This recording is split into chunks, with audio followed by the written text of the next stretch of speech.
Hello, welcome to the Hatch Homes Monday Market Update. I hope you had a good week. If you remember last week, we were talking about 4 main reasons why people hold back from buying a home. And this week we wanted to give you some real life examples of that renting versus buying scenario. Wanted to share a story. I have a client right now who is retired, super sweet. She's wanted to own her home her whole life. She always held back because she didn't think she could. And so her son bought a home, and she talked to his lender, who happens to be one of my wonderful preferred lenders, and he got her pre-approved. She can buy a house. So she's been in shock, and she's now shopping for a home, but she's ecstatic. So it can happen. Even if you think you can't, you can do it. So I wanted to share that story because I think it's really cool. I think that's an awesome story. So what's the difference between rent versus buy? In a nutshell, there are long-term costs and short-term costs. Really quickly, what are short-term costs? We're looking at down payment, closing costs, and inspection costs, right? And long-term costs, well, there really isn't a lot. Basically, there's maintenance, right? So if the plumbing goes out, well, you'll have to call a plumber. Yeah, you can't just call your landlord anymore. So that's a big deterrent. We get that. And it could be daunting. But if you meet with us and we could talk about how we can negotiate some of those costs with the house, maybe, get ahead of it. But I also think that the pros really outweigh the cons. I mean, really, the maintenance is the biggest thing that I always hear people say, like, oh, I don't want to have to do that. That's fine. That's your choice, of course. But again, the pros totally outweigh it. And the biggest one, I think, is the pride of ownership that it gives you. Like, you feel more confident when you own a home. At least it has for me since I've owned a home. Another big one is the freedom to do what you want with your own property. I mean, within reason, because there's restrictions. But you have freedom. You can decorate it any way you want. And that's really nice. You don't have the fear of getting evicted either. That's right. So that's big. There's a lot of freedom and sense of relief in there. But you're also building generational wealth, and that's irreplaceable. I mean, if we remember what we were talking about last week with the intergenerational transmission of status, that you can break that cycle, right? But of course, the biggest one is that you are building equity for yourself. It's like a built-in savings plan. So if you take a look at this graph, this is based on a national average home price of $450,000.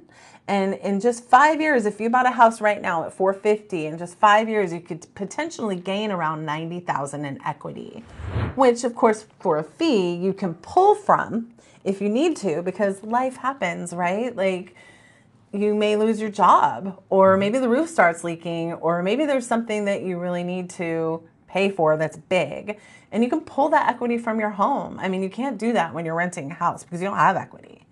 So it's like a built-in savings plan, and I mean, frankly, it's my retirement plan, so I think it's a good idea, right?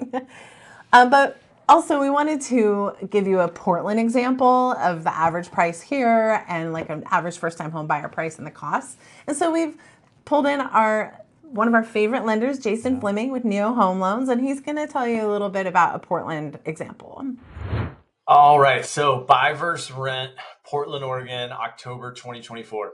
We like to make these as often as we can to just see what buying a house does for you in any market, and how things have changed so much. So we're looking at this. So they use 9 years. That's the average amount of time that someone owns a home. And you can build out different scenarios. This website brings in all the data for historic appreciation, gathers it up, matches it up against available inventory, pre-approved buyers in the area, demographics, and very accurately, historically, predicts what appreciation will be in the future. So we're trying to do kind of an average home, $535,000 in Multnomah County. Average appreciation is going to be 5.65% moving forward. So this assumes you're buying 535 right now, you get 10% down, and you own that home for 9 years. What it's comparing to is what the data says is a comparable rental. Comparable rental at that price per square foot is about $2,700. So what it does is it says, okay, if you do all the math over 9 years, you make over $300,000 more by buying the home instead of renting it. Okay, great. That's a huge number. But how does the math work? So if you take 5.65% appreciation, you buy the house for 535 in 9 years. When you go to sell it, the house will be worth $342,000 more. That feels like a crazy number, but if you look historically, it's very average appreciation for this area. So that's a green number. That's, in your favor for buying. Additionally, you will pay off $63,600 of the mortgage that you get when you buy this home. So again, another green number, because when you go to sell, you will owe less. Big red number, cash flow difference, right? It costs more to own a home than it does to rent. This includes maintenance. It builds in numbers like that. So over the course of those 9 years, you will pay $63,000 more in monthly payments.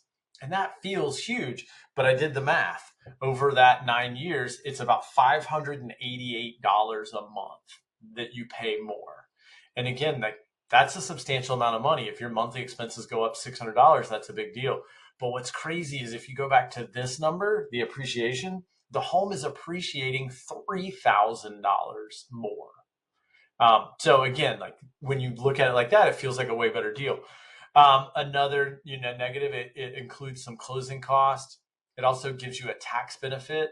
One of the advantages of rates going back to 7% is that there's some substantial tax benefits that a lot of homeowners that have much lower rates don't ever see.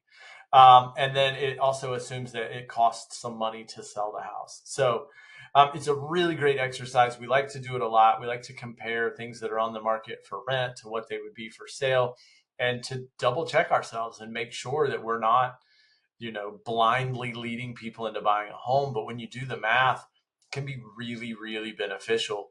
And again, like the cash flow difference, it's not to say that it only costs $600 more a month to buy a home than rent it. But over 9 years, the average rent increase in this area is between 6 and 9%, depending on the year. Your rent will catch your monthly payment at some point. So when you do all the math. So again, really cool exercise. If anybody wants to do one of these for a particular neighborhood or a particular price point, don't hesitate to reach out. You can get on my calendar, connect with me any way you like. So Jason Fleming with Neo Home Loans. You can find me at youshouldtalktojason.com. Hope this was helpful. Thank you, Jason. And I also want to kind of mention that we have this mortgage calculator on our website. You can plug in the closing costs, the down payment, interest, and kind of see what fits your budget. Yeah, it's a really useful tool, and I think it'll help put things in perspective for you if you're very tight on what you can do or what you think you can do. Plug in how much rent you pay and see what you can purchase with the same amount of money. So anyway, it all can be pretty daunting. We know this, but we're here to help. We want you to be happy. We want people to build equity and break cycles. So reach out, talk to us anytime. Thank you.